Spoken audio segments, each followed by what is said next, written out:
Having been on this journey, I have met so many people that have been cancer survivors going through active cancer treatments.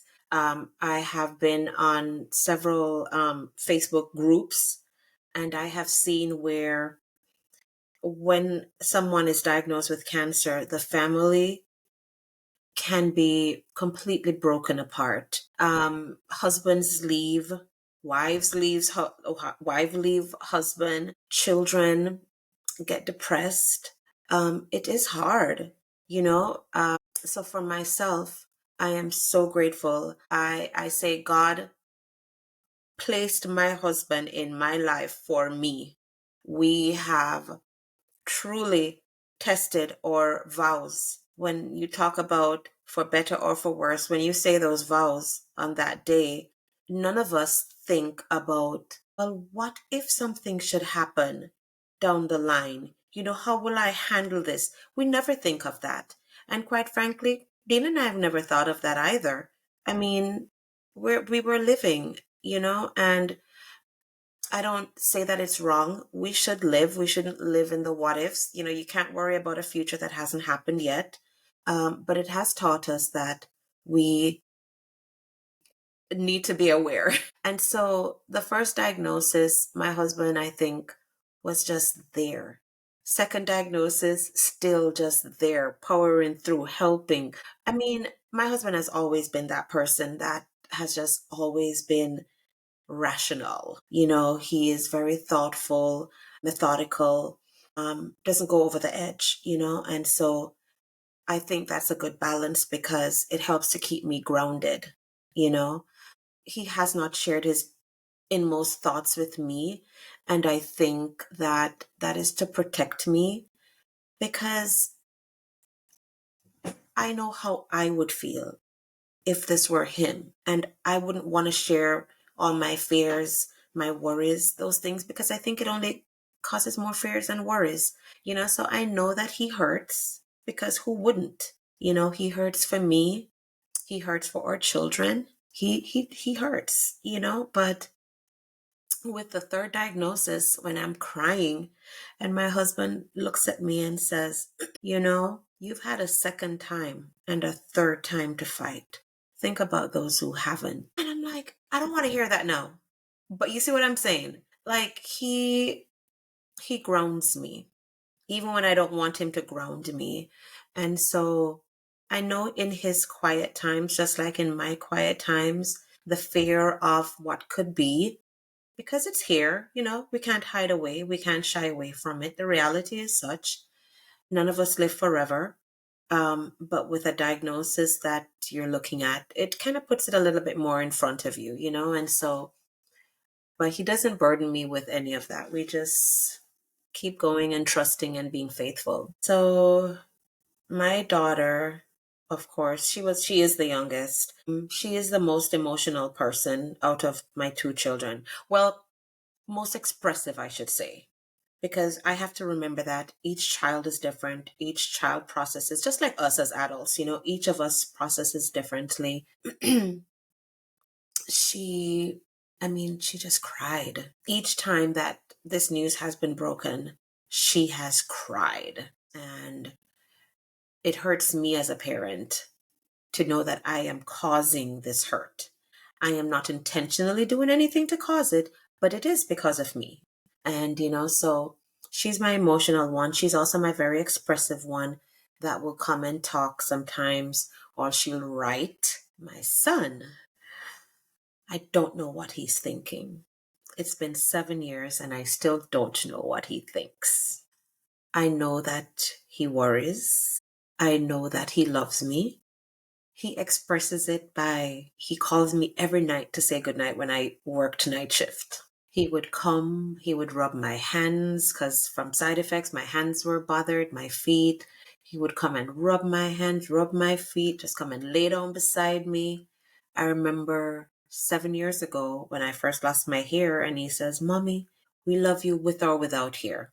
And, so I cannot tell you what goes through his mind. I wish I knew what goes through his mind, but he doesn't share. In as much as I would love to hear what he's thinking. I have no idea. But I think he's doing well though, because as I said, but I can tell you that everything is God. Everything is God. I'm gonna backtrack a little bit. So in 2017, we I had left the church that we were members of for 6 years. Not just to go offer my kids a different with church, right? And so I started going with a different mindset. And here we are 2 years later with an amazing church family and an amazing support system. So, yes, I may have battled cancer 3 times, still battling, but I've never had this part of I've never had this experience, and it just blows my mind that this was out there. Like I never had this, and so it just warms my heart. And the friendship that we have regained, new friends. I mean, it's just amazing. And not just for me, but for my children. For my children. Just knowing that even though they may not want to talk to me and share their inmost fears sometimes, that they have Christian friends that they can share this with. Yes. So it's a win. Yes. Stories. There are so many people in my life. And I recently said to my mother, especially this third journey, it makes me very emotional, just even thinking about it, because I don't think that I have done anything extra special to deserve even the love and the support that I have gotten this time around. Now I feel like I'm about to cry, but you know, my friend Nadine, who I've known, and her husband, just the family, who I've known since Jamaica days, so over 20 years. When they moved to Texas or moved to the DFW area in, I think, 2016, and then this happened in 2017, and, you know, going into surgery and having Nadine meet us at the hospital, like at 5:30 that morning, and sat with my husband the entire time because my surgery was like 6 to 7 hours, and just stayed there with him. I cannot talk about just her support. You know, my girlfriend Shelly, who sends care packages, from day one to just be there, not in this state, but somebody from college, and just being there. And even still, 7 years later, still supporting, sends a song of comfort, thought of encouragement, just always, always there. My girlfriend, Christy, who is also a breast cancer survivor, just having been there 24/7, you know, I've had 3 care packages from her this time around. And it's not about the care package, it's just the fact that she thinks about me. And always, always, now on my journey, Trina texts me every day just to see how my day is going.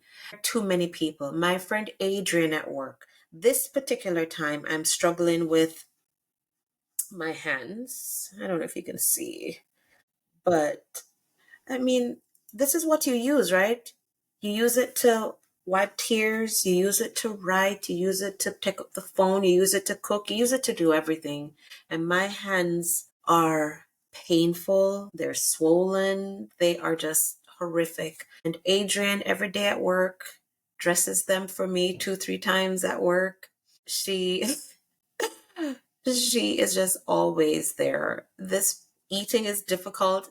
There are just too many people, too many stories to mention, but I will mention this one this particular week with Adrian, and it doesn't take away from anybody else. But I've been struggling to eat. And on Sunday, when I went to work, it was Easter Sunday, so she had made a dish for those of us that were working. And so she brought a little bit in a cup, and she goes, "Try this," because, it's been challenging. And it was some pasta. It was chicken spaghetti that she had made. Don't even know what that is, but it was made with like Alfredo sauce. Under normal circumstances, I don't eat Alfredo sauce. Like, it is just not my thing. But I said, let me try it. I don't have anything to lose, right? I tried it. Troy, I went back to the break room and I held out the cup. I'm like, more. And so for the last 3 days, I have eaten chicken spaghetti with broccolini and asparagus for the last 3 days. And so, it just warms my heart because